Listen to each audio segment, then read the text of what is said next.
Panginoon, kayo po'y mangusap sa amin at kami makikinig. Ang pagbasa ay galing kay Marcos, chapter 1, verse 21 to 35. Nagpunta sila sa Capernaum ng sumunod na araw ng pamamahinga. Pumasok si Jesus sa sinagoga at nagturo. Namangha ang mga tao sapagkat nagturo siya sa kanila na parang isang may kapangyarihan at hindi tulad ng mga eskriba. Bigla namang pumasok sa sinagoga ang isang lalaking inaalihan ng demonyo at sumigaw, "Anong pakialam mo sa amin, Jesus na taga Nazaret? Naparito ka ba upang kami puksain? Kilala kita, ikaw ang banal ng mula sa Diyos."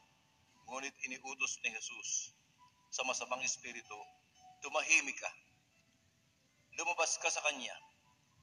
Pinangisay ng masamang espiritu ang tao at sumisigaw na lumabas. Nang gilalas ang lahat, kaya sila'y nagtanungan, "Ano ito? Bagong aral?" Natuturuan niya pati ang mga masamang espiritu at sumusunod naman sa kanya. At nabalita, kumalat sa buong Galilea ang balita tungkol kay Jesus.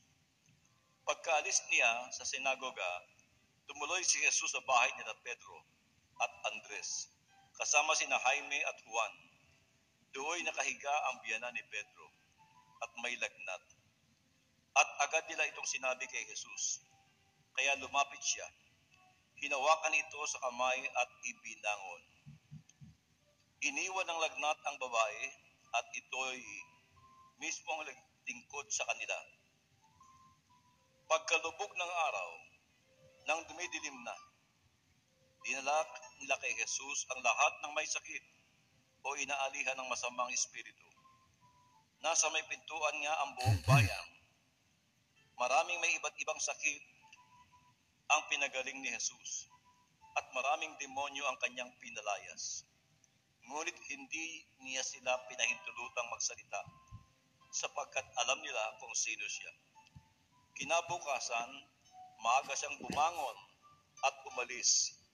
Pumunta siya sa isang lugar at doon siya'y nanalangin. Mga kapatid, ang salita ng atin pong Panginoon. Pangako mo'y aming panghahawakan.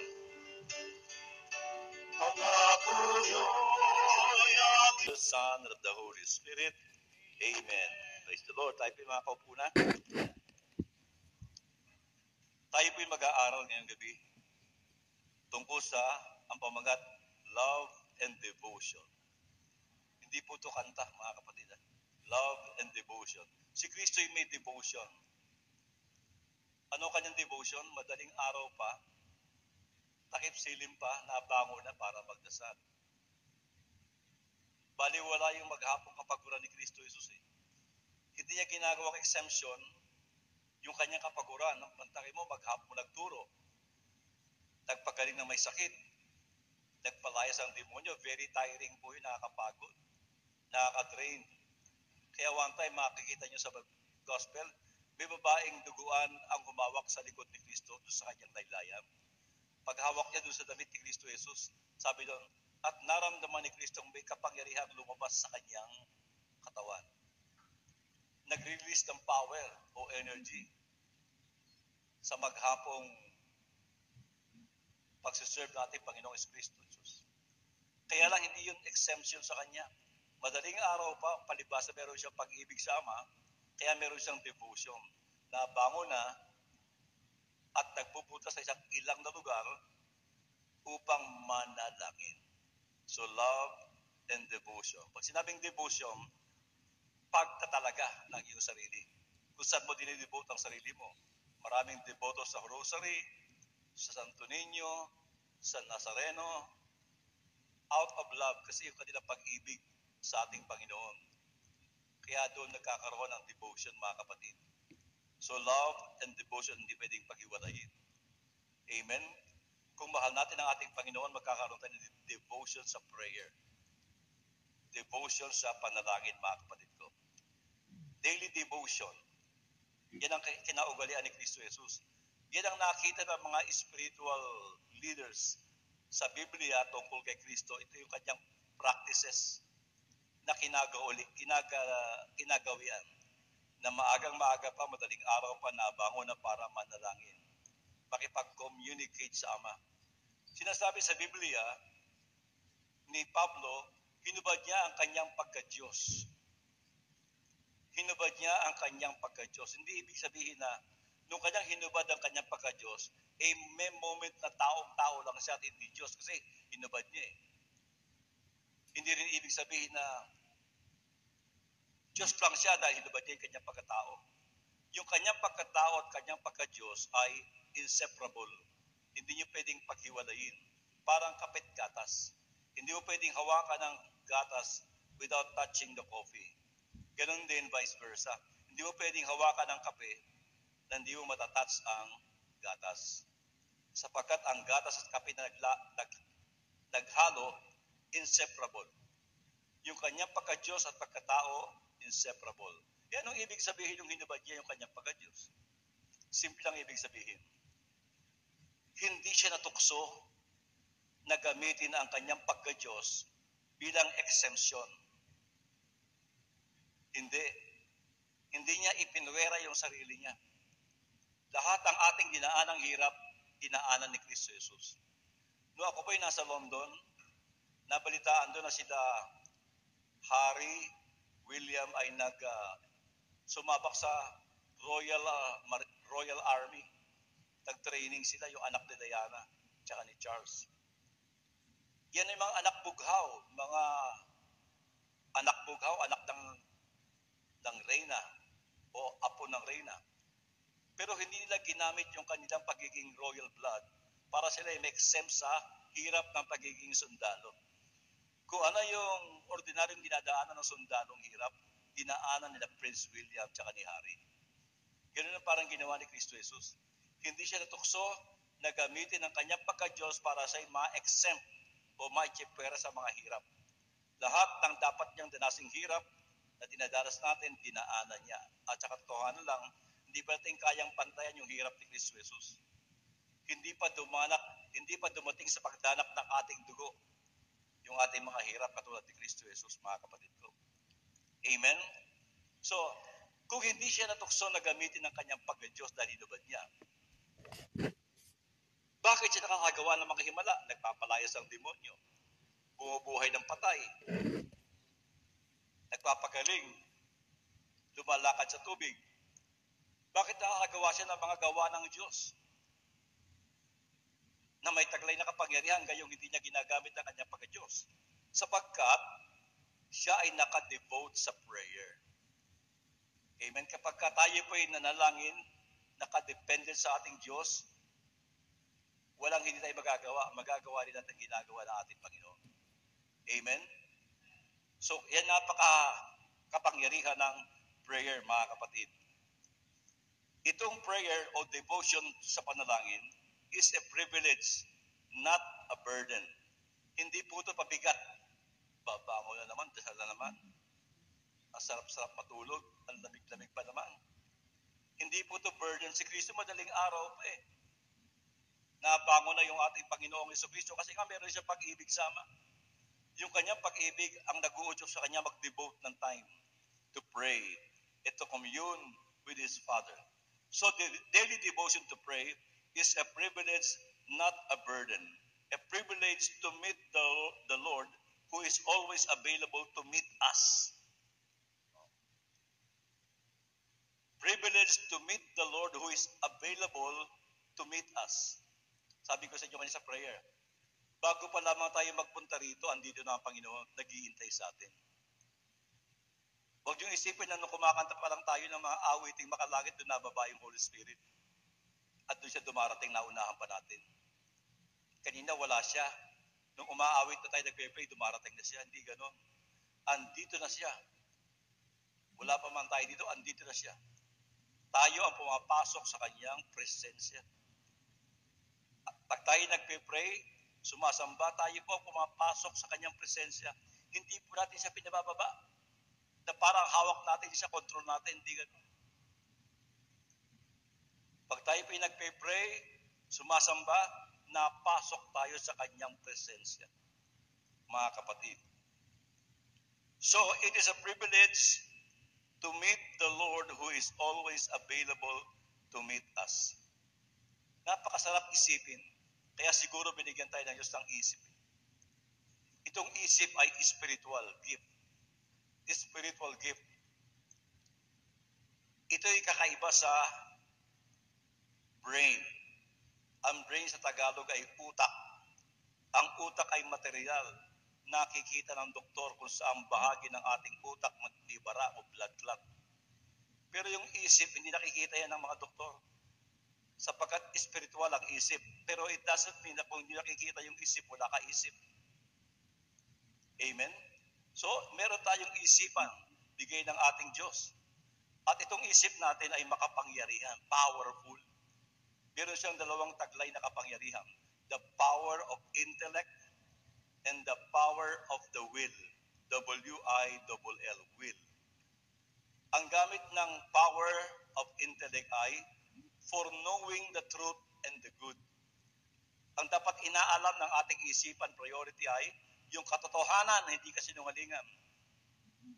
At yung kabutihan, hindi kasamaan. Kaya lang, ang interest ng maraming tao, ang interest nila, yung mga kalokohan.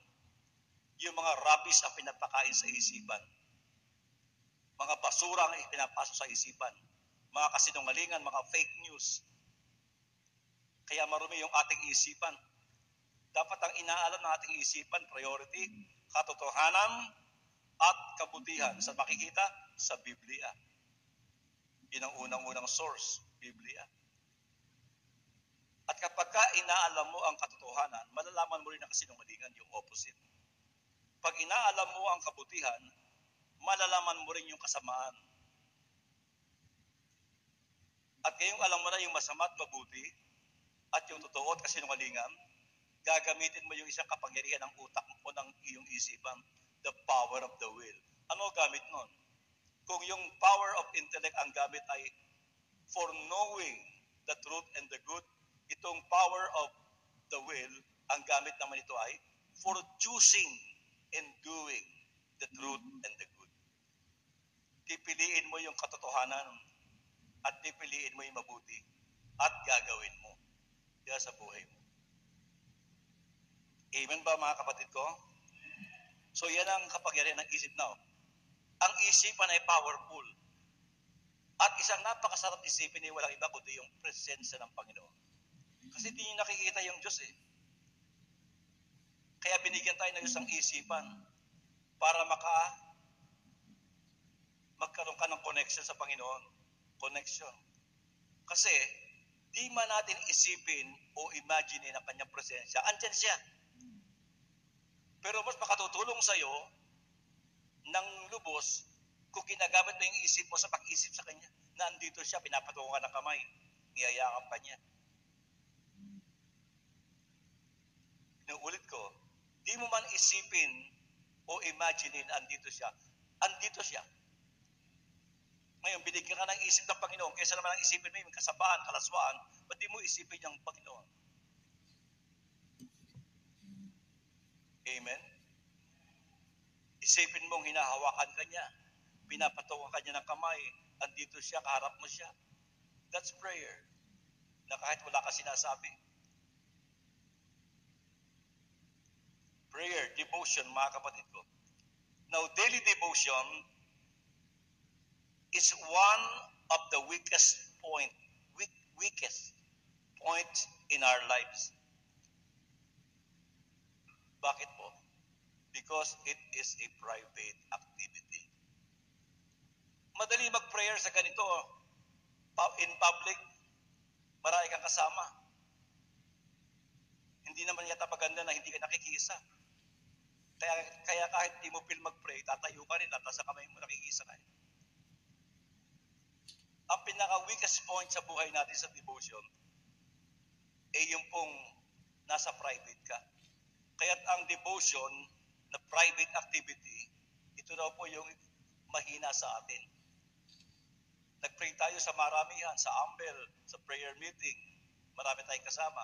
Pag ikay isa na lang, nasa bahay ka, may devotion ka pa rin ba? Kung mayroon, well and good, ituloy natin. Kasi minsan nakakatukso yung tulog. Mga kapatid, nakakatukso yung baluktot sa umot kaysa bumangon para magdasal, mag-devotion, mga kapatid. Si Brother Mike, madaling araw nag-devotion, bumabangon at nakikipag-niig sa ating Panginoon. Amen?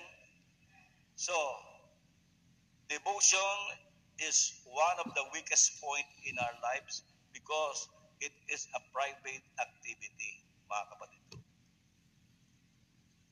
Kaya ikaw lang nakakaalam kung pag ikay nag-iisa lang sa bahay niyo, meron ka pa rin pang devotion. O dito lang sa mga public prayer tayo meron. Si Kristo alone in solitude. Minsan may kasama, minsan wala. Mag-isang nagpupunta sa isang solitary place, walang ingay, upang makipag-commune sa kanyang amang nasa langit. Amen? So daily devotion was exemplified in the life of our Lord Jesus Christ. Na nakita ng mga spiritual leaders at ginaya nila itong mga magandang example ng ating Panginoon na pagdi-devotion, mga kapatid ko. Tingnan po natin ang busy day ni Cristo sa Capernaum, yung kanyang hometown. Dito siya lumaki, sa Capernaum, Galilea. Tingnan po natin yung kanyang busy day. Si Cristo po hindi idle. Si Kristo ay napaka-busy tao. Mga kapatid, verse 21, nagturo at nagpalayas ng demonyo sa sinagoga. At mula sa sinagoga, si Kristo po ay nagpunta sa bahay ni Pedro at ni Andres, na kung saan ay naroon ang biyanan ni Pedro na may sakit. At sinabi nila kay Jesus Christ ang tungkol sa biyanan ni Pedro. Agad namang pinagaling ni Kristo yung biyanan ni Pedro at naglingkod sa kanila yung biyanan ni Pedro. At pagkatapos yan, mga kapatid, ang taong bayan ay nagkatipon at dinala sa bahay ni Pedro, yung napakaraming may sakit, lahat ng may sakit, sabi. At anong ginawa ng ating Panginoon? Pinagaling niya ang mga may sakit. Paglubog ng araw, inabot siya ng hapon, takip silim. Paglubog ng araw, dinala kay Jesus ang lahat ng may sakit at ang mga inaalihan ng demonyo. At kanyang pinagaling. Madaling araw pa, bumangon si Jesus at nagtungo sa ilang na lugar upang manalangin, mag-devotion. Hindi biro yun, mga kapatid. Sinabi ko kanina, nakaka-drain ang maghapong service. Nakakapagod. Pwede niyang exempt yung kanyang sarili. Ipagpabukas na yung service o yung kanyang devotion. Pero hindi, madaling araw pa, hindi pa masyadong sapat ang kanyang tulog, bumangon ang ating Panginoon. Now, tingnan po natin ang mga principles of devotion as exemplified by our Lord Jesus Christ. Ito yung mga prinsipyo na pinapakita ni Kristo Jesus. A difficult day must be followed by prayer, not after a rested day. A difficult day must be followed by prayer immediately, not after a rested day. Pagka may mga anniversary tayo sa mga gawain, katakot-takot na preparasyon, recollection, retreat, intercessory prayers, fasting. Katakot-takot na preparation for the success of the anniversary. Nung naging successful na, naging matagumpay, nakalimot na magdasal. Picture dito, picture doon, kain dito, kain doon. Tawa dito, picture doon. Ang sabi nito, mga kapatid ko, kasi pwede natin isipin na napagod na kami sa maghapon at saka sa matagal na preparasyon. Pahinga muna kami ngayon. Hindi tayo magpe-pray o magpe-devotion matapos tayo magpahinga mula sa pagkapagod. Kundi, Immediately after a difficult day, we must pray, mga kapatid ko. Sapagkat alam natin, mga kapatid, na ang Diablo, matapos tuksoin si Kristo Jesus at nagtagumpay ang ating Panginoon, 3 beses po siyang tinukso ng demonyo at natalo niya yung demonyo sa pamamagitan ng kanyang mga sagot. Anong sabi sa Biblia? At iniwan siya ng demonyo. Nilisan ng demonyo ang Panginoon at naghintay ng panibagong pagkakataon. Hindi pa siya tapos sa atin. Kaya huwag mo isipin tagumpay na tayo. Babalikan niya tayo. Kaya dapat, after a difficult day, matapos ang maghapong preparasyon o gawain for the Lord na nakakapagod, agad tayo mag-pray. Bakit? Sapagkat doon tayo kukuha ng lakas sa maghapong kapaguran. Yung maghapong preparasyon, yung almost 1 linggong preparasyon, nakaka-exhaust. Doon tayo kukuha ng lakas at inspirasyon at wisdom upang maging maganda yung ating preparasyon, mga kapatid ko. Amen? So agad-agad, mga kapatid, sapagkat ang ating kalaban ay clever, matinik, mahusay, magaling. Kaya nga ang tawag sa kanya ahas Tayo kung kumilos ang ahas, dahan-dahan, wala kang amalay-malay, malapit na pala sa'yo. So after, pagkatapos ang maghapon nakakapagod na activity o gawain para sa Panginoon, we must pray. It must be followed by prayer immediately because the devil is at the door, mga kapatid ko, the tempter. The busier we are, the more we have to pray because from there, we'll be getting the grace of strength and wisdom. Mas busy ka, mas lalo kang dapat mag-pray. Tanyo yung mga pare, ako-observe ko to, kasama yung mga sakristan, pati yung mga gumanap sa misa, yung nag-serve. Matapos ang misa, pupunta sa isang altar, magpe-pray. Meron nga itong prayer na nire-recite nila. Agad-agad, nagpe-pray. Nagkapasalamat sa Panginoon.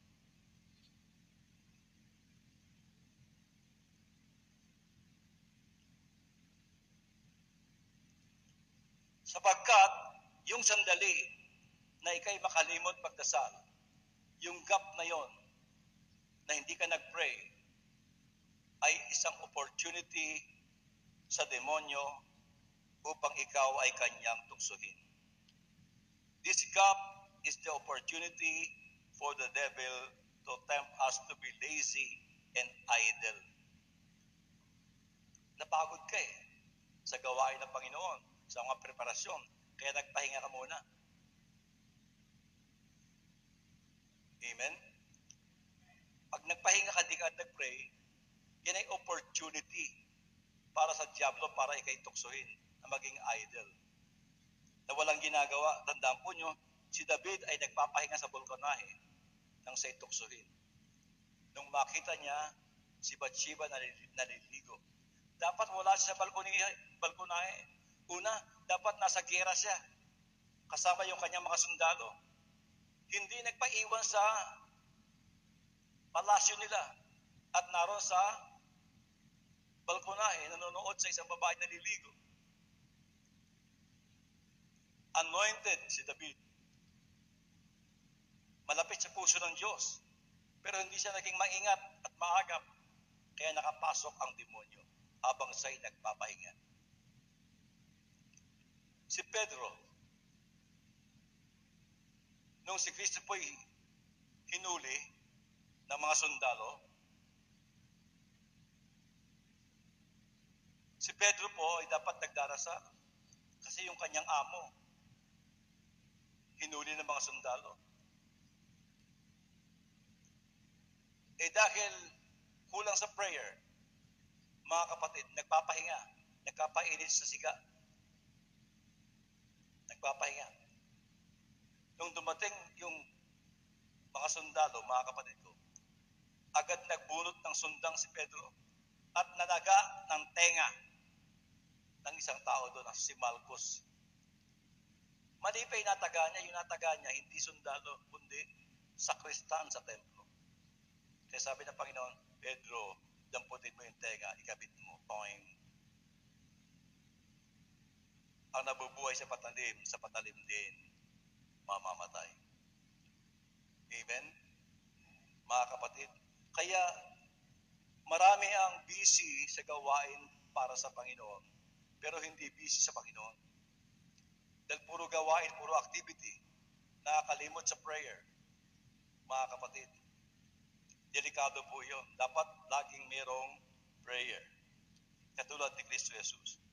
A victorious and successful day must be followed by prayer. A victorious and successful day must be followed by prayer. Ang matagumpay at successful na mga gawain at magagandang experiences, mga kapatid, ay dapat na may kasunod na panalangin. Why?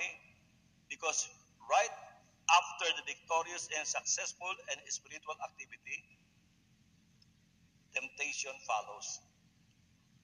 Matapos ang napakagandang mga experiences at mga matagumpay na gawain, matapos kang gamitin ng ating Panginoon, tapos ka ng Holy Spirit, asahan mo, ang tukso is at the door. Nung binyagan ni John the Baptist si Kristo Jesus, napakaganda ng experience ni Kristo Jesus, napakaganda. Very touching. Bumukas ang langit, bumaba yung kalapati at nagdapo sa shoulder ni Kristo Jesus, at narinig yung tinig ng Ama nagsasabing, "This is my beloved Son, in whom I am well pleased." Wow, sarap ng pakiramdam ni Kristo Jesus.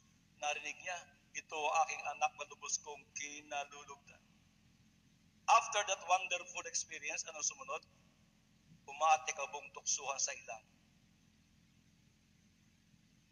Tinukso siya ng demonyo, mga kapatid ko. Kaya matapos tayong gamitin ng Panginoon, matapos tayo maging matagumpay sa ating mga activity, temptation follows. Kaya nga kinakailangan, pray agad.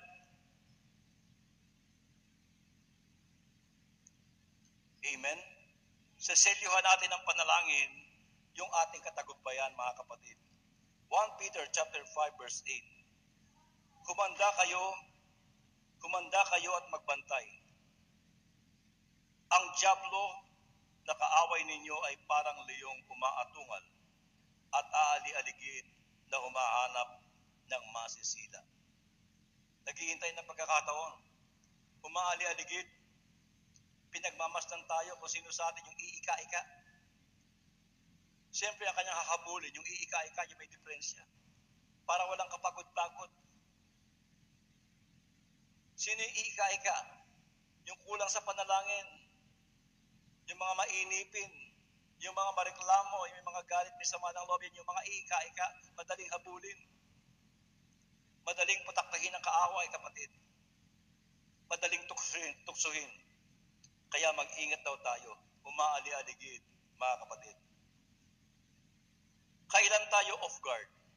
When we say off guard, yung walang kamalay-malay. Kailan tayo off guard?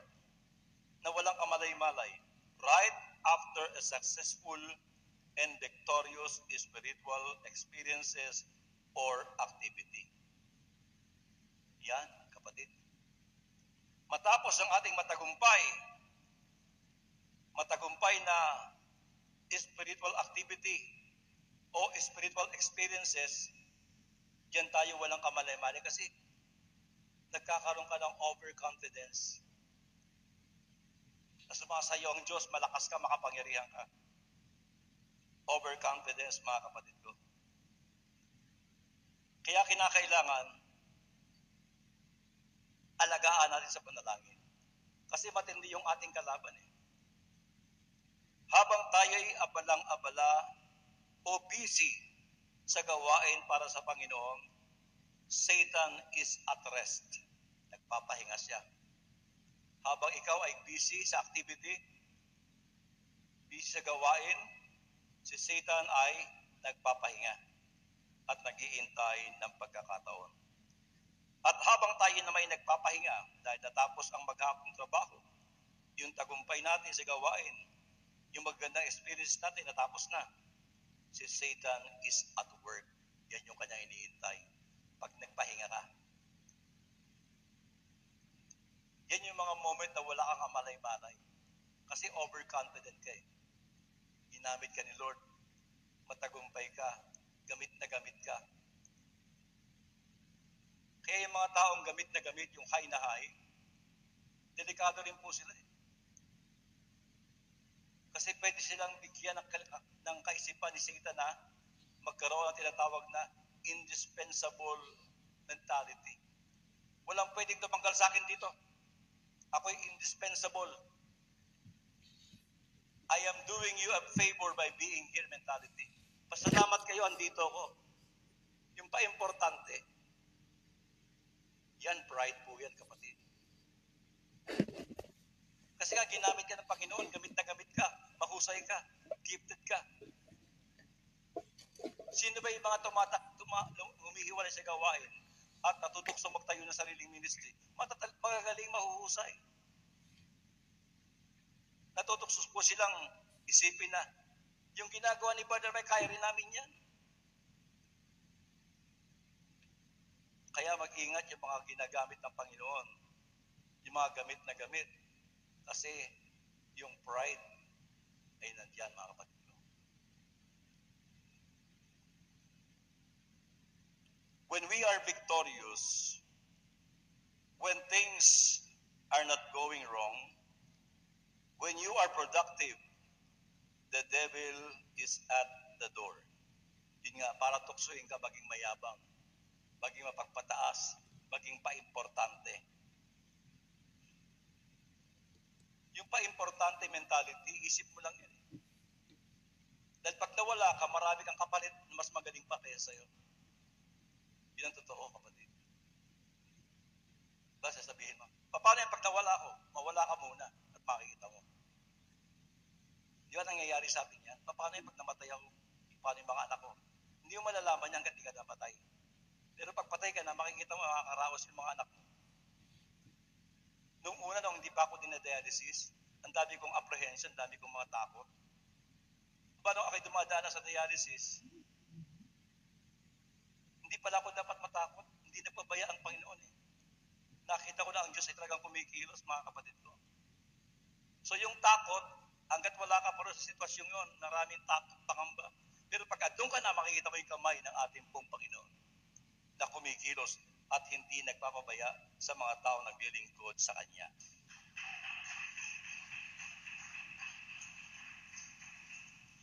Sino ang pag-aaksayahan ng panahon ng Diablo?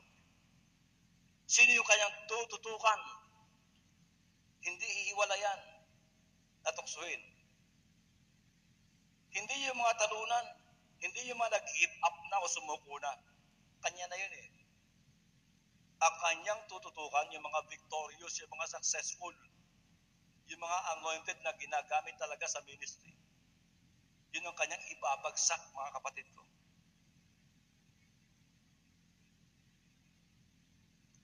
Yung mga matagumpay, yung mga ginagamit ni Lord ang uupakan ng Diablo.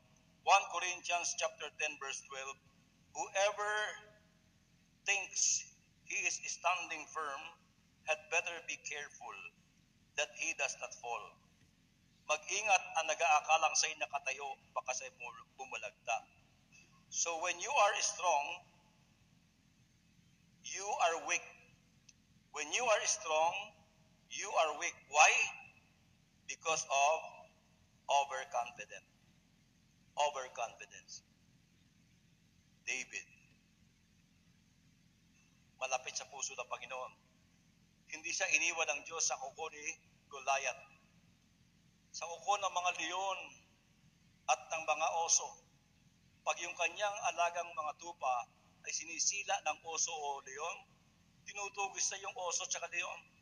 At kanyang binabali yung panga ng leon at ng oso sa pamamagitan ng kanyang bare hands, kamay lang. Kaya sabi niya, kung noon ako pinabayaan ng Diyos sa kuko ng leon at oso, gayon din sa harap ni Goliath, hindi ako mababayaan ng Diyos. Talaga namang hindi siya pinabayaan. Napatay niya si Goliath na kinatatakutan ng mga Israelita. Ganon, sumakay David ang Diyos. Kaya lang lagi siyang lax. Naging pabaya. Nahulog siya sa tukso ng pagkakasala kay Bathsheba. Kaya't ang kanyang nagawa ay dalawa. Adultery at murder. Sapagkat nung una, iniisip niya, si Uriah na asawa ni Bathsheba ay nasa gera. Ngayon, baka yung kanya... Praise God, ayan, pagpalang oras po, saan man po kayo naroon, mga ka-pray partners, brother and sister in Christ. At muli na naman po, Amor Solo Prayer Meeting episode. Ito po ay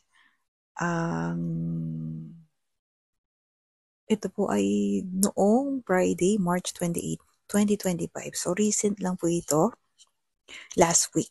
So, ang ginamit po na ating disciple ay si Brother Rapi de los Reyes at ang gospel po ay ang Marcos 1:21 hanggang 35. So, ito po ay pina-title ni Brother Rapi na Love and Devotion ng ating Panginoon. So, napakasipag po ng ating Panginoong Hesus. Imagine siya ay gumigising ng madaling araw para po makipag-usap sa ating Ama sa langit. At nagpupunta siya sa mga lugar na walang tao para manalangin. Imagine, no? Bagamat siya ay Diyos, no? Napakasipag niyang manalangin. So, harinawa tayo din, patuloy na biyayaan ng kasipagan na makipag-usap, makatagpo ang ating Panginoon sa pamamagitan ng panalangin at pakikinig ng salita ng Diyos. So, ayan po. Ang completing video po ay nasa comment section. Pasensya na kasi maliit lang yung memory ng ating cellphone. So, kaya hindi ko siya matapos. So, good news kasi yung kompletong video ay nasa Delta Broadcasting System po yan. At syempre, muli po tayong nag-aanyaya sa ating mga gawain. Ang ating Tuesday gawain pala ay napalitan po ng pastoral visit. So, may mga naka-schedule pong lugar kung saan pupunta po ang punong lingkod. Ayan, antabayanan niyo po yan. At syempre, tuwing Sabado, syempre sa Ambel pa rin. At ang ating Amor Solo Prayer Meeting ay every Monday, Wednesday, Thursday, and Friday po yan sa 118 Amor Solo Building, Legazpi Street, Makati City, Philippines. Ayan, patuloy po tayong makinig, magnilay, dumalo sa ating mga gawain at sa Diyos ang papuri, pagluwalhati sa ating Panginoong Hesus. And stay blessed, ka-pay partners, and see you sa next video.